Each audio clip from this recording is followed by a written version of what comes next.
Hi guys, Vince here again with the Tinkerer's Workshop. I'm going to do a quick little video tonight on straight edges, and part of the reason for doing this video is that over the weekend I just picked up a couple of new straight edges. I'll show you those a little bit later, but I wanted to start off just with a quick discussion on the straight edges I have in my shop that I tend to use most often, and I'll go from there.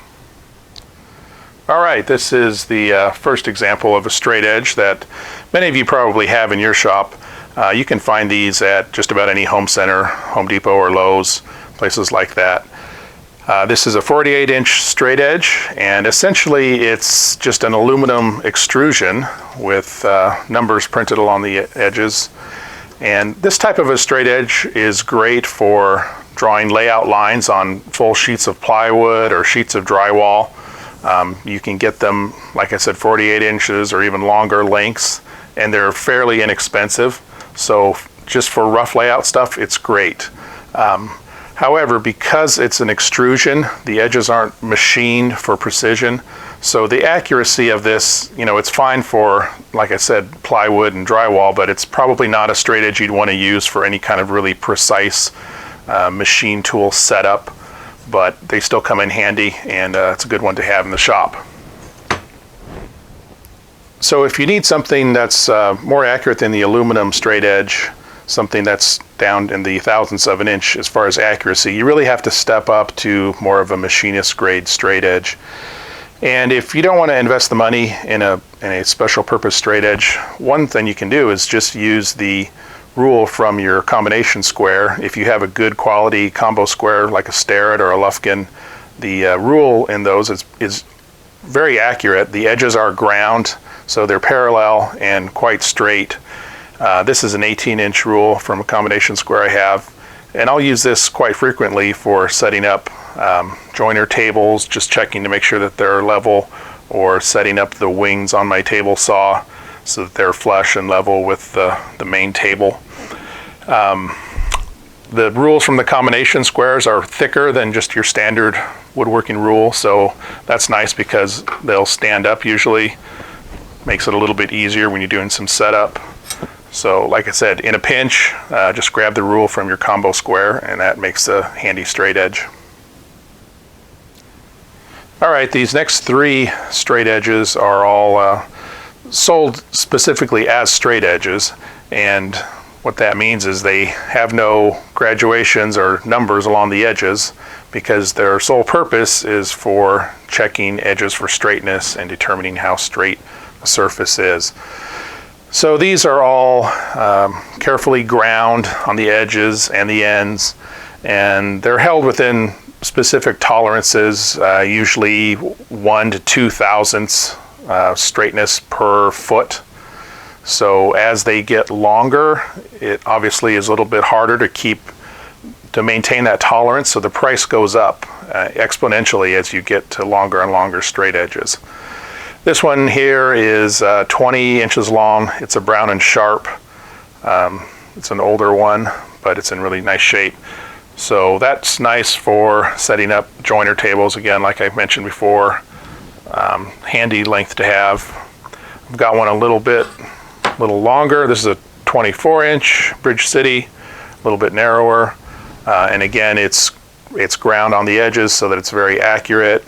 I can't remember what the specs were that Bridge City gave, but I think it was something like 1 to 2 thousandths across the length. And this is another Bridge City. This is a 36-inch straight edge. This one's a little bit different. It has a beveled edge up here, and it's quite a bit thicker, if you can see there. So this one really it's very easy to keep that standing on edge, which makes it nice if you want to sight down it, or you want to stick feeler gauges underneath to check how far out of flat a surface might be. So again, it's handy to have different lengths because sometimes you have a short or a small area that you're working in and you need a shorter one, and then other times you have a very long surface, again like joiner beds, where a longer straight edge comes in handy. So now I'm going to take a look at the two straight edges I picked up this weekend, and they're a little bit different, so let's take a look at those. All right, I was out rust hunting at a couple of flea markets and came across these two little guys. These are what are known as camelback straight edges, and that's because of the shape. It resembles the hump of a camel. These are typically used by machine tool rebuilders or machinists for checking the flatness of tables and beds on precision machinery. So like the bed of a mill, the table of a mill, for example. And these are used because they're flatter even than the straight edges I showed you earlier, because the bottom of them is actually scraped in by hand until it's perfectly flat.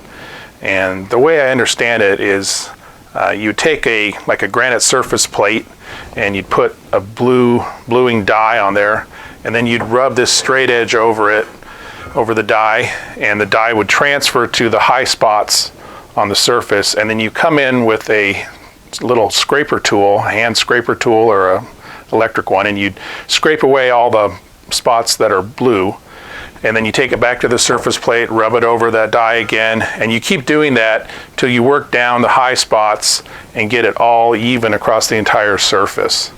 And that's if you're good at it, that's a super accurate way of getting a flat surface. So unfortunately, these have been allowed to deteriorate. I don't know if you can see, but you can actually see some little crisscross marks there that are the evidence of the original hand scraping. But like I said, these were allowed to get rusty, so there's some pitting, and then someone tried to clean them up, it looks like with the wire wheel, because there's some wheel rash there, and the edges are a little bit rounded over. So these will need some work to get them back into working condition.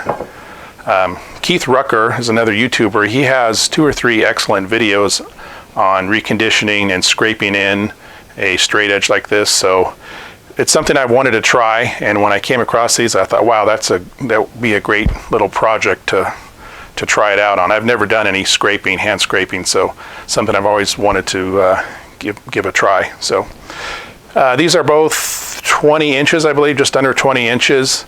I don't see any manufacturer's name or maker's name on them, so I don't know if they were just shop made, someone cast them in their own shop, or if they were a commercial product and just whoever made them didn't bother to put their manufacturer's name in it. But this one is a little bit different. You can see that it's got these fins here and here and flat spot, and what those are for